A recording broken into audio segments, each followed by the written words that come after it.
So now that we've controlled for market risk, how can we control sector risk at this point? We often want our alpha factor to be sector neutral so that it's not exposed to overall movements within a sector.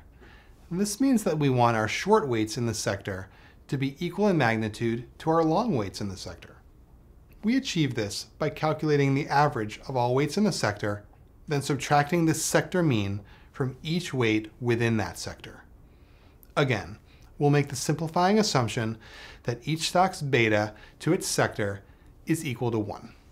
Let's look at a simple example with only 2 stocks in the tech sector, Apple and Alphabet. To make our alpha factor neutral to the tech sector, we could go long one of these stocks and short the other with a weight of the same magnitude. If we think about our raw alpha factor, let's say that Apple's raw alpha value is 0.33. and Alphabet's raw alpha value is 2.31. The average is 1.32, and we subtract this mean from each stock's raw value.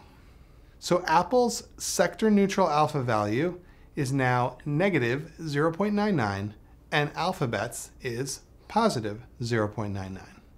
So by subtracting the industry average, we're able to convert this raw alpha factor into an alpha factor that is sector neutral.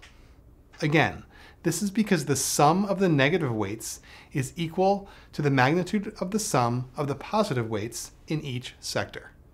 If the entire sector were to move up or down, the sector neutral portfolio would be unlikely affected by this movement. A portfolio would likely consist of multiple sectors, so we'd repeat the sector neutralization for each sector. Note that we can neutralize the alpha vector by market and also by sector.